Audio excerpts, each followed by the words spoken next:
د لوی او بخښونکي څښتن تعالی په نامه ګرانو زده کوونکو سلام ښه راغلاست. خدای دې وکړي چې روغ او جوړ اوسئ او خپل درسونه په منظم او دقیق شکل باندې تعقیب کړي. زده کوونکو که چیرې ستاسو تېر لوست په یاد وي، موږ په تېر لوست کې د زړه دریڅو په هکله مو لوستل. په دې پوه شولو چې زړه څو دریڅې لري او همدغه دریڅې د زړه د کومو قسمتونو ترمنځ واقع دي. همدارنګه د زړه د فعالیت دوران مو ولوستل، د وینې دوران مو هم ولوستل. دا زموږ د تېر لوست عناوین وو. خدای دې وکړي چې تېر لوست مو زده کړی وي او که چیرې تاسو په تېر لوست کې کومه ستونزه لرئ نو کولی شئ چې کومنټ کې له ما سره شریک کړئ. نن ورځ راځو خپل نوي لوست ته. زموږ د ننني لوست عنوان دی د وینې د دوران ستونزې. په تېر لوست کې موږ د وینې دوران په هکله ولوستل، دا چې وینه په زړه کې څرنګه دوران کوي، د زړه نه سږو ته څنګه ځي او بیرته سږو نه د بدن نورو قسمتونو ته څه ډول ځي. دا زموږ تېر لوست چې په دې کې موږ ولوستل چې وینه څه ډول دوران کوي.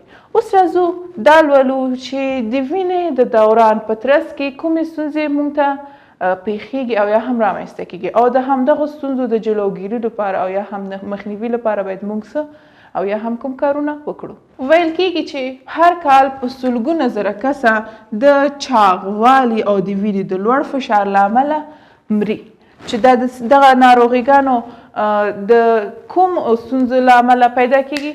لومړی دا چې د سګرټ څکولو له امله، د وینې د کلسترول لوړېدو له امله، د روحي فشار د پورته کېدو له امله، یعنې زموږ په عام مغزو باندې او یا هم په موږ باندې روحي فشار چې کله ډېر اوسېږي او همدارنګه کم ورزش کول او یا هم کم فعالیت کول د وینې د دوران ستونزې رامنځته کوي. موږ کوم کارونه وکړو تر څو زموږ د بدن د وینې دوران ستونزو سره مخ نشي؟ اول دا چې باید ځان ته ښه غذایي رژیم جوړ کړو. مقصد مو د ښه غذایي رژیم نه څه شی ده؟ دا ستاسو کورنۍ دنده ده. زده کوونکو د دې په هکله تحقیق وکړئ، پیدا کړئ چې ښه غذایي رژیم کې کوم مواد شامل دي. که چیرې تاسو د دې په هکله پلټنه وکړئ نو هماغه مقدار او اندازه ورته هم پیدا کوئ چې کوم مواد په کوم مقدار او اندازې لپاره زموږ بدن ته لازم یا ضروري ده. دا ستاسو کورنۍ دنده ده تر څو د ښه غذایي رژیم په هکله معلومات پیدا کړئ او ماته کومنټ کې راواستوئ. منظم ورزش باید وکړو. خپل صحت ته باید پام وکړو. هر سهار وخته پاڅېږو، ورزش وکړو تر څو همدغه ورزش علاوه پر دې چې زموږ د وینې دوران د ستونزو نه خلاصوي، زموږ صحت ته هم ګټور ده. چې د همدغو موارد او یا هم د همدغو نکتو په پام کې نیولو سره زموږ د وینې د دوران ستونزې ښکته راځي او یا هم کموي. د زړه حمله. تاسو به ډېر اورېدلی وي چې وایي فلانکی شخص د زړه په حملې باندې اخته شو او یا هم د دې په زړه حمله راغلې ده، یو وارې، دوه وارې، درې وارې، چې درېیم وار کې حتما دا شخص مري. او یا هم اورېدلی به وي چې فلانکی شخص مړ شو. ولې؟ د دې لپاره چې په زړه یې حمله راغلې وه. د زړه حمله د زړه د شریانونو د بندېدو په ترڅ کې منځته راځي. چې د زړه شریان کله بندېږي؟ د زړه شریان هغه وخت بندېږي چې د رګونو په دننه کې، د رګونو د دیوال په دننه کې کلسترول یو ډول پوښ او یا هم یوه لایه تشکیل کړي چې د کلسترول تولید د رګونو په داخل کې د وینې د رګونو د پیړوالي او نرموالي د کمیدو سبب کیږي او همدارنګه د وینې د سرعت یا هم د وینې د جریان د سرعت کموالی سبب کیږي. چې کله د وینې جریان کم شو، د بدن په داخل کې چې کوم حجرات دي هغه حجرات ته اکسیجن کم رسیږي او کله چې دغه حجرات ته اکسیجن کم ورسیدل، دغه حجرات خپل فعالیت کموي او ورو ورو د حجراتو د نه فعالیت سبب کیږي او په ترڅ کې حجرات څه کیږي؟ له منځه ځي او کله چې حجرات له منځه لاړل بیا څه کیږي؟ د زړه د ودرېدو سبب کیږي. بل عنوان مو د وینې لوړ فشار دی. زړه خپل د انقباض په حالت کې چې کله وي، وینه په شدت سره شریان ته لیږدوي. چې دا مونږ د زړه په عنوان کې ولوستل. لاړ شئ هغه ویډیو ځل بیا وګورئ تر څو پوه شئ وینه د شریانونو نه کوم قسمتونو ته ځي او د کوم قسمتونو نه شریانونو ته راځي. چې همدغه په شدت لیږدول د رګونو په دیوال باندې څه راوړي؟ فشار راوړي او همدغه فشار ته د وینې فشار ویل کیږي. د وینې فشار د کومې آلې په واسطه موږ کولی شو وګورو او یا هم د کومې آلې په واسطه موږ دا چک کوو؟ د مانومتر آلې په واسطه موږ د وینې فشار معلوموو چې آیا دا لوړ فشار دی او کم فشار. د غیر نورمال ډول باندې د فشار لوړېدل د لوړ فشار په نوم یادېږي چې د همدغه لوړ فشار په ترڅ کې د زړه حمله، د زړه درېدل، مغزي سکتې، د پښتورګو ناروغیو د رامنځته کېدو سبب کیږي.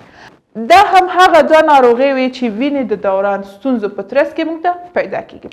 اوس که راشو خپل لوست په خلاصه توګه ووایو، نو وایو چې د وینې د دوران ستونزې د سګرټ څکولو، د وینې د کلسترول لوړېدلو او روحي فشار او همدارنګه کم ورزش کولو په نتیجه کې موږ ته منځته راځي.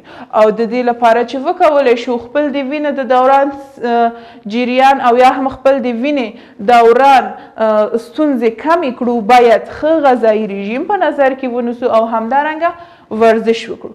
بل عنوان مو د زړه حمله ده. کله چې د زړه شریان بند شي د زړه د حملې سبب کیږي. څه وخت د زړه شریان بندیږي؟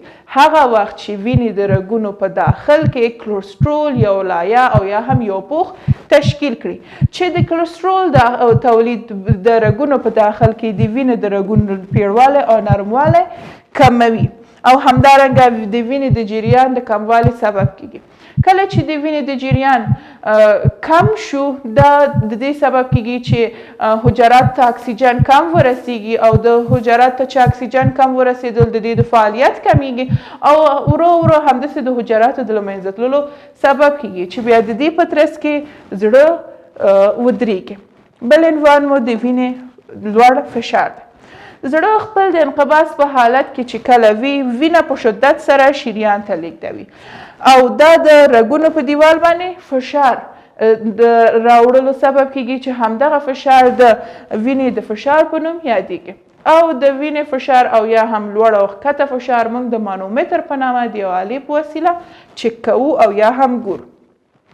غیر نورمال فشار لوړېدل د لوړ فشار په نامه یادېږي چې د لوړ فشار په ترڅ کې د زړه حمله رامنځته کیږي، د زړه د ودرېدو سبب کیږي، د مغزي سکتې او همدارنګه د پښتورګو د ناروغیو سبب کیږي. دا هم زموږ نننی لوست. په دې پوه شو چې د وینې د دوران ستونزې د کوم عواملو په ترڅ کې موږ ته منځته راځي او باید موږ کوم نکتې په نظر کې ونیسو او یا هم کوم فعالیتونه ترسره کړو تر څو زموږ د وینې دوران له ستونزې سره مخ نشي. او همدارنګه دوه اساسي ناروغیو چې موږ په روزانه ژوند کې د دې نومونه ډېر اورو چې یو د زړه حمله ده او بل د وینې لوړ فشار. دا دوه هغه ناروغۍ دي چې موږ په روزانه ژوند کې د دې په هکله زیات اورو، خو اوس په ننني لوست کې موږ د دې په هکله یو څه ابتدایي معلومات مو ترلاسه کړل. دا زموږ نننی لوست. نو زده کوونکو ستاسو کورنۍ دنده دا ده لکه څنګه چې مې مخکې هم وویل ښه غذایي رژیم په هکله معلومات راټول کړئ چې ښه غذایي رژیم څه ډول دی، په غذایي رژیم کې کوم غذاګانې او یا هم کوم خواړه شامل دي او د همدغو خوړو مقدار هم را معلوم کړئ چې په کوم مقدار او اندازې باندې کوم خواړه موږ ته ضروري دي. دا هم ستاسو کورنۍ دنده. نو زموږ نننی لوست همدلته پای ته رسیږي. یو بله کورنۍ دنده مو هم ده دا چې زموږ سفر کې ختمیږي او د سفر کې د لنډیز پوښتنې ستاسو کورنۍ دنده ده چې دې پوښتنو ته به هم تاسو ځوابونه پیدا کوئ. او که چیرې تاسو په ننني لوست کې او یا هم د سفر کې پوښتنې کې مو کومه ستونزه درلود کولی شئ چې کومنټ کې له ما سره شریک کړئ تر څو چې زه بیا راځم او د بیولوژي نوی لوست تاسو ته درکوم. په پاک الله مو سپارم.